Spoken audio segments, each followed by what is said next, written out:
This is Helen Webberley.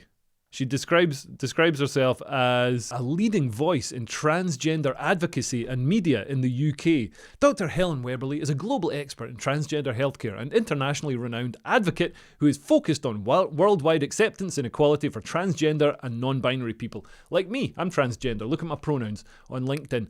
As founder of Gender GP, she became a well-known figure through her consistent media presence, public speaking and outspoken support for gender-affirming care. Wow, sounds like a lovely woman just doing the right thing and being kind. But what did she actually say? I don't know if you saw the interview she did with Ben Lee. Oh my god. I'm gonna play a bit of it. February 24, Dr. Helen, the Telegraph reported that the Clinical Commissioning Group for a South East London clinic had issued a safety alert for gendergp.com, saying that, advising doctors not to prescribe puberty blockers or gender-affirming hormone therapy on your company's advice because your clinic doesn't provide physiological or psychological support to its patients. You were struck off by the GMC in 2024. What was that for? No. I've not been struck off by the GMC in 2024. You've lost your licence to practice? I don't have a licence to practice. I relinquished my licence to practice, but I didn't. So why didn't you renew it? Why didn't I renew it? Yeah. Because I had regulatory work, if you like, for 6 years, and it was then too late to go back into it, basically. But I was cleared in March 24. Yeah. The High Court cleared me of everything that the GMC were looking at. That's like trying to explain to the vicar why his dog is in 2 bits under your car. You were also involved, this is pertinent to our discussion, so I'm just going to reel through these. You also, in 2024, the High Court ruled... That's it, yeah. Yeah, a 15-year-old child was prescribed dangerous levels of hormones by your unregulated online clinic. Wait. Without speaking to a doctor. Where are you getting that one from? Court transcripts from the High Court. Which High Court?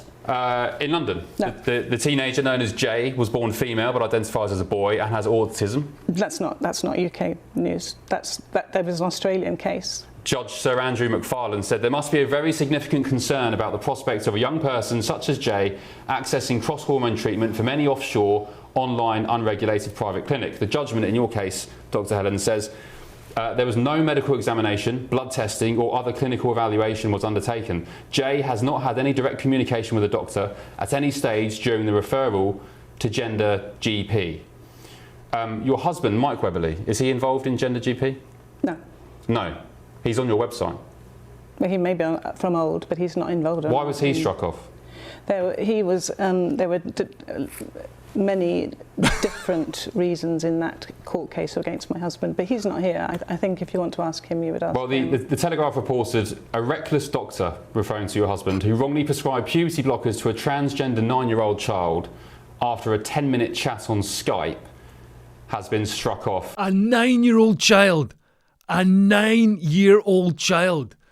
Man, these people are sick. I'm gonna dig into it further because it's insane. So this is what she's saying. So her husband was struck off after giving hormones to a 9-year-old. She's advocated giving hormones to younger children than that.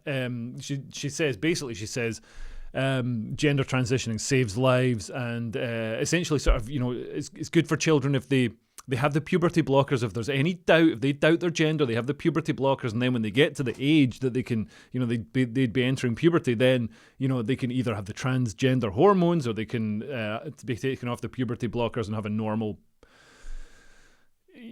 have their actual, real biological sex, live as that.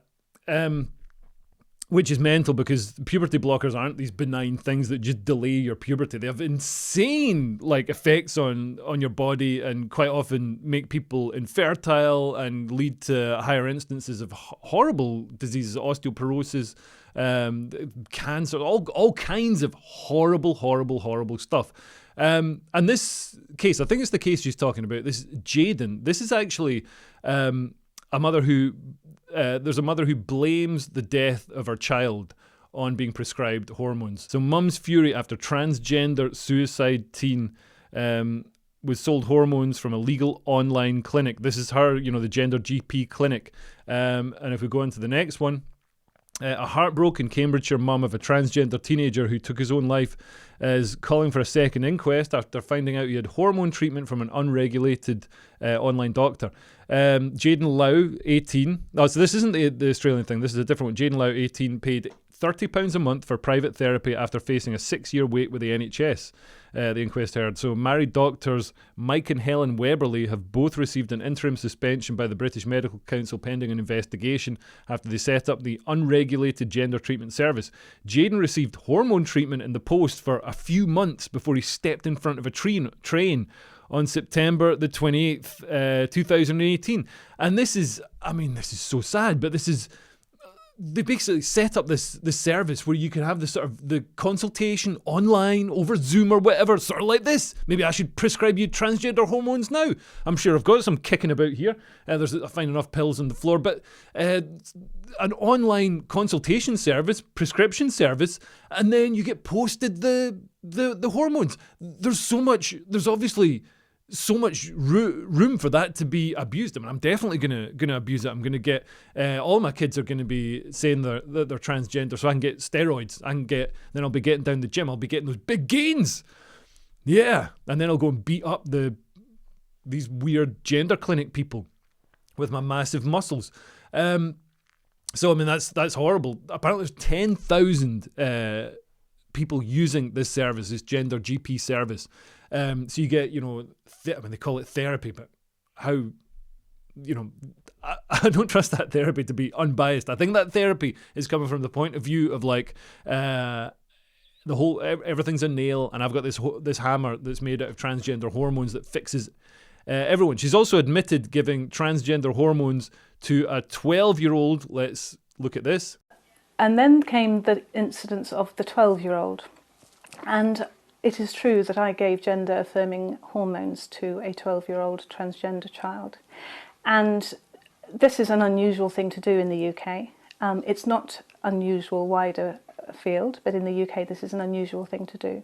And so the people who normally run the NHS clinics in the UK put in a complaint to the GMC about my management of that child. However, if I had the pleasure of being able to introduce you to that 12-year-old and that family who were saved by the treatment that I gave them, and Mum says quite clearly that she doesn't know whether her child would still be here had he not had access to that treatment. Man, this whole thing of like, we're the messiahs, we're saving these children. She's, she's done tweets saying her DMs are open and confidential. And the whole way she talks about transgender kids is very strange, to say the least. Have a look at this. He looks incredible. You should see the way he is flaunting his body, walking up and down that catwalk, looking strong, fit, muscly, handsome. He looks incredible. I also noticed that he's had top surgery. You can see the scars.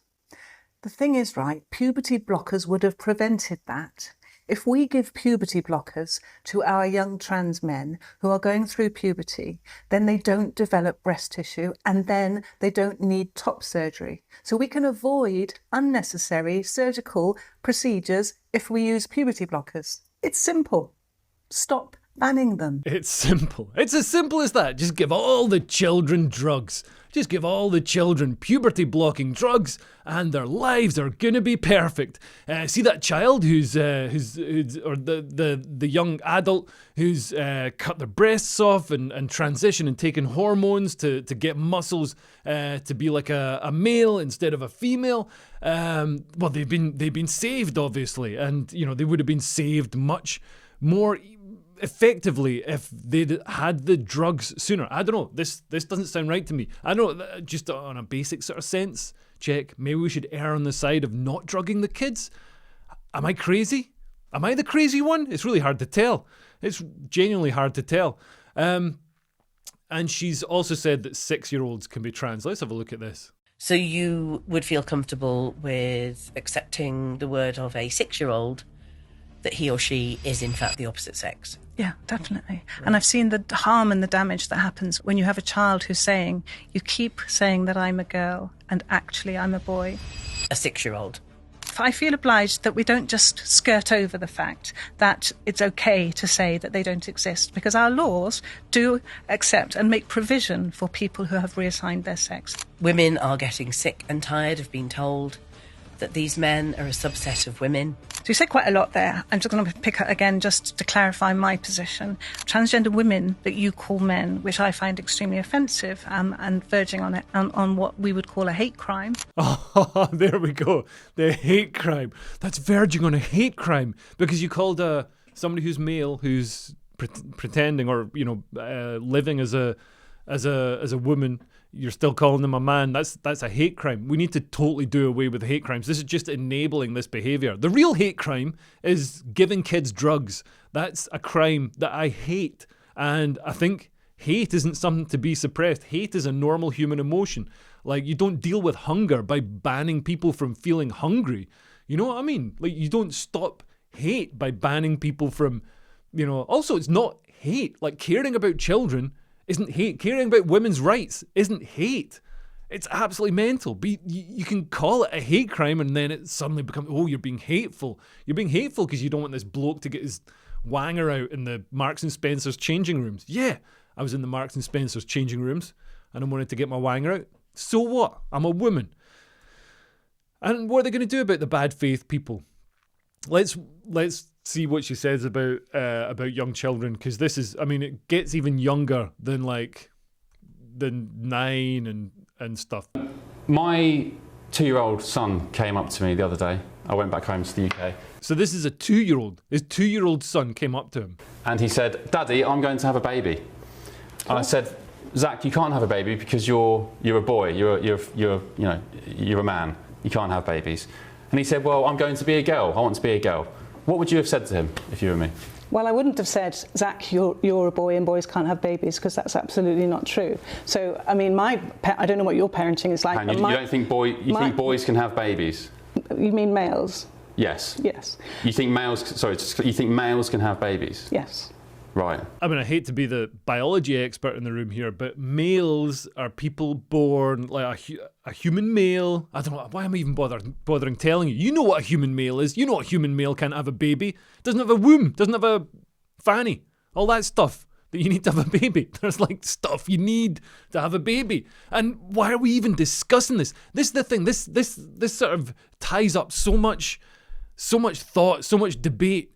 You know that Michelangelo, Leonardo da Vinci, he wouldn't be able to, build his machines, his ornithopters, or Archimedes wouldn't be able to make his screw if he was around now, or if transgender ideologues had been around in, whenever Archimedes was around in ancient Greece or whatever.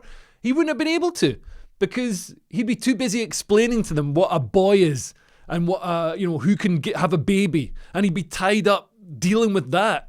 Why are we letting this even enter the debate? There's no debate. You can't give kids drugs like that, and males can't have babies. I've tried, honestly, I've tried so many times. Do you want me to explain? Yes, please. Yeah. So transgender males have a womb, a uterus, and ovaries.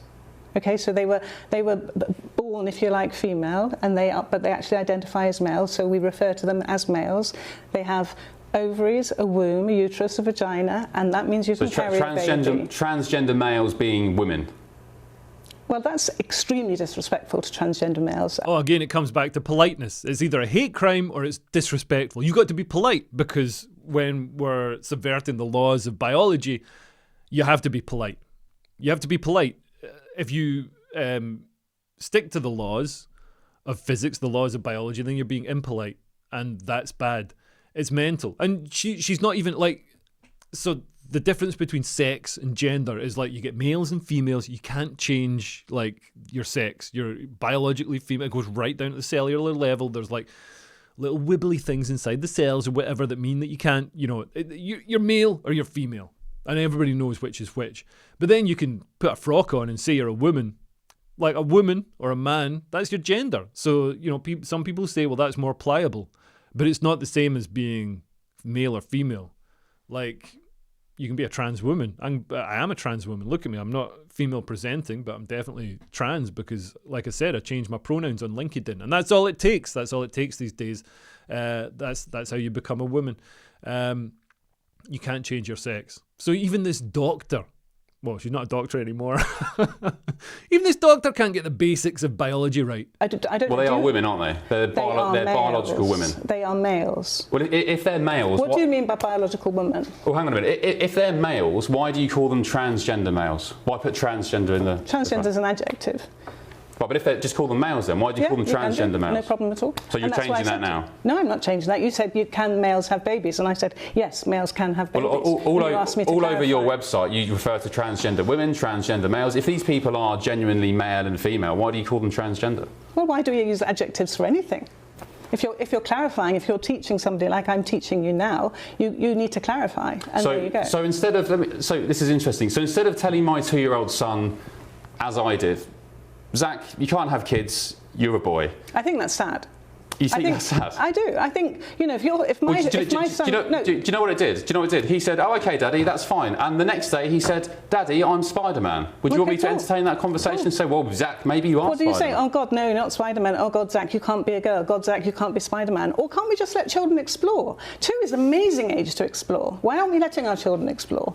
I can tell you why we're not letting children explore, because, I got no problem with, kids being told they can be Spider-Man, because nobody's going to swoop down from the Spider-Man clinic and take them away and pump them full of Spider-Man, human blockers, and then put them on Spider-Man transition hormones so they become Spider-Man. Or a weird version of Spider-Man that doesn't really look like Spider-Man, but we've all got to pretend it's Spider-Man, because if you don't, you go to jail for hate crime or disrespect or whatever it is. Some sort of, transphobia law, spider-phobia, arachnophobia law. Man, nobody does that for kids who say that they're Spider-Man. But if a kid says, and this is a 2-year-old kid, if a kid says, oh, I think I'm a girl, the little boy, this Ben Leo's little boy says, I think I'm a girl. And this woman's walking past, she's like, oh, you know what? You are. And do you want to come and talk about it and have me hypnotise you? Man, no way. That's mental. Children should be free to explore. No way. This is exactly where, maybe I'm like an old-fashioned parent, but this is why children need boundaries. When I was growing up, there was kids at school who had parents who tried to be cool and be friends with the kid instead of being a parent, instead of setting hard boundaries. So the kid's allowed to do all this stuff instead of being told, no, of course you can't do it. And they were never the most settled or happy kids, because kids need to know where the walls are. They need to know what they can do and what they can't do. And they've got an adult who knows the rules, who's telling them and informing them. So then they get a feel for where those rules are and what you do in life. And I get the feeling that, a lot of parents are going along with this for their own narcissistic reasons. Like when the Sex and the City woman, Cynthia Nixon, she was talking about her how her kid is trans. And she's all like, my kid's trans, and my best friend's kid is trans, and the cleaner's kid is trans, and the guy who comes to fix the pool is kid's trans, and all our kids at school are trans. And it's like, well, is it not starting to sound like a bit of a cult now? If you go to Angola, none of the kids are trans. There's maybe one. If they've got a city in Angola, there'll be one in the city, But apart from that, they don't have the trans kids. But then you get these pockets of lefty liberals who all think it's an incredibly brave and progressive thing to have a trans kid. So then they make sure that they've got a trans kid. It's like that saying, there's no vegetarian dogs. But you do get some owners who force their dogs to be vegetarian.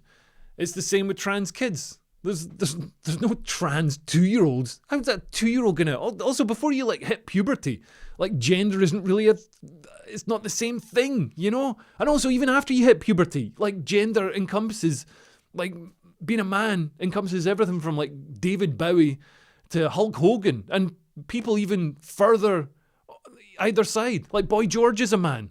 Is he? I don't know. He's not doing the pronoun thing yet. And then, even more masculine than Hulk Hogan, you've got Eddie Izzard, another definite man. So gender isn't this rigid set in stone thing. It's not like everybody's got the same attributes. It's ridiculous.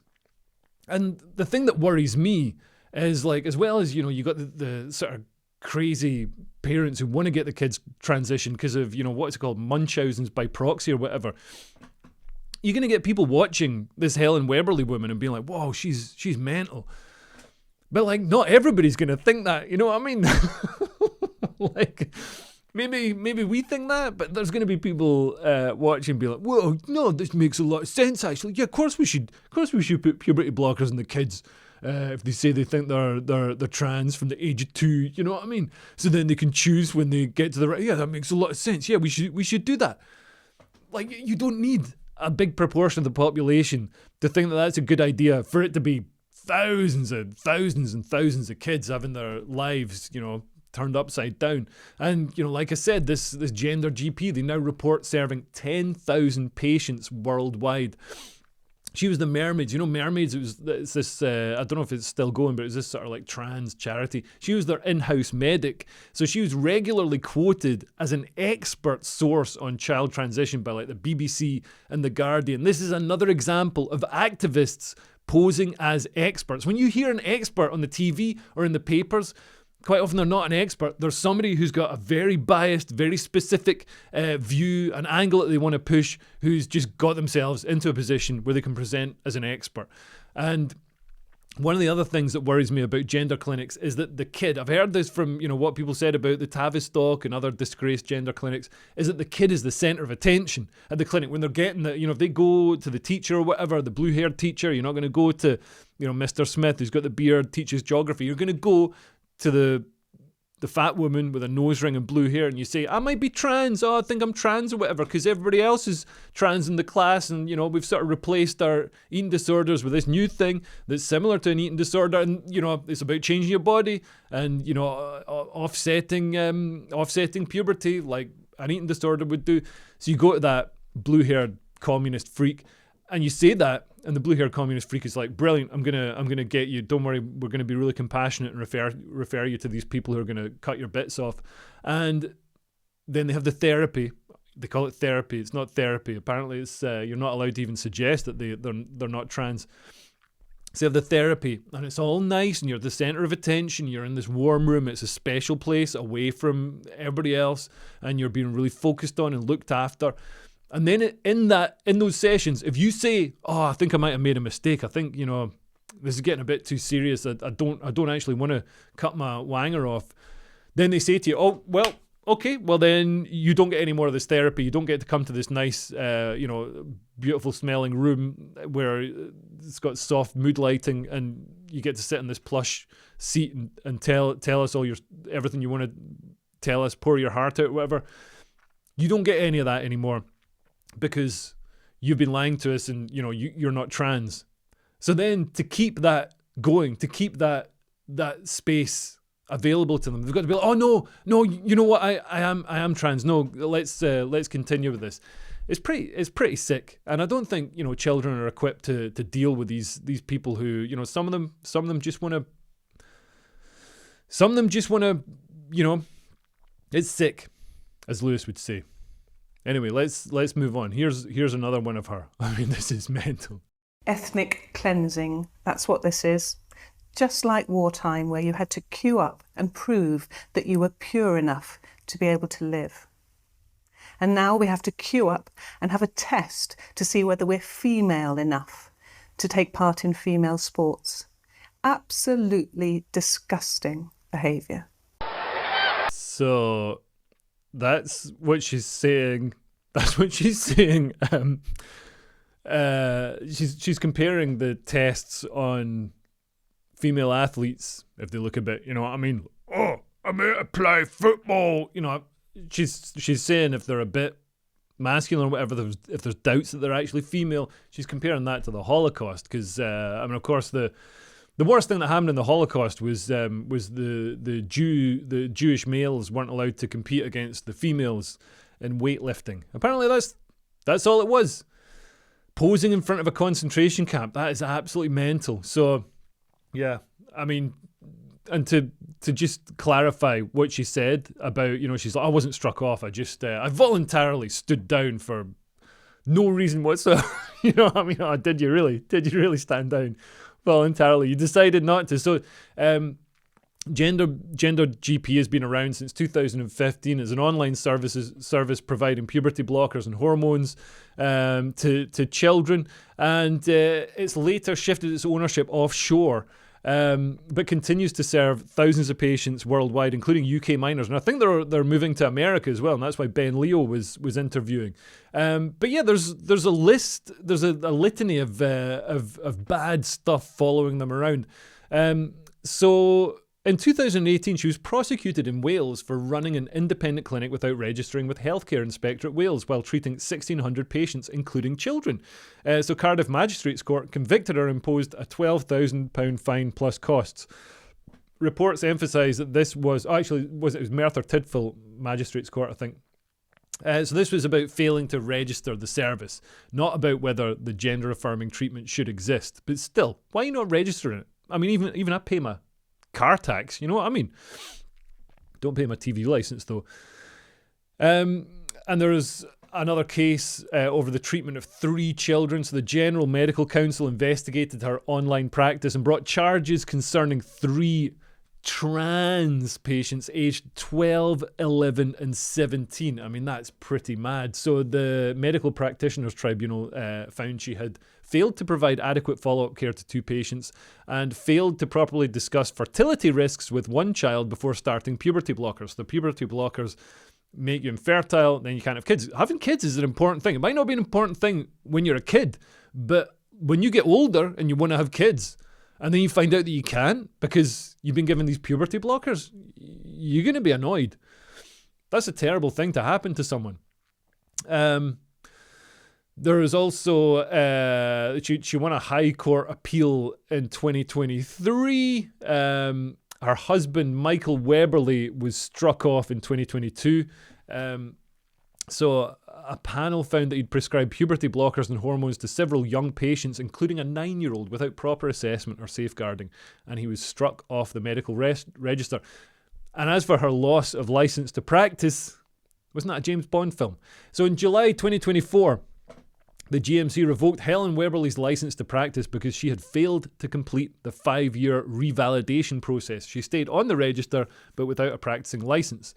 So Webberley told The Times she hadn't actually practiced in the UK since 2017 and called the loss of a license a technicality. And then there's the ongoing controversy around Gender GP itself. So even after her personal tribunal wins, Gender GP remains controversial, as we've seen. So yeah, man, I just think it's kind of sick. It's kind of sick. But I think I've made that clear. I've probably spent enough time on that. And I'm kind of glad that these people are so brazen about what they believe. They believe it so strongly themselves that they just come out and say it. She's not hiding what she's doing. She's literally bragging about it on TV. She'll go on TV to be interviewed by people she knows are hostile because she believes it. I mean, that's a sort of good faith interpretation of her behaviour. The bad faith would be she's doing it to drum up business. She knows that, you know, all these interviews are going to be seen by millions of people.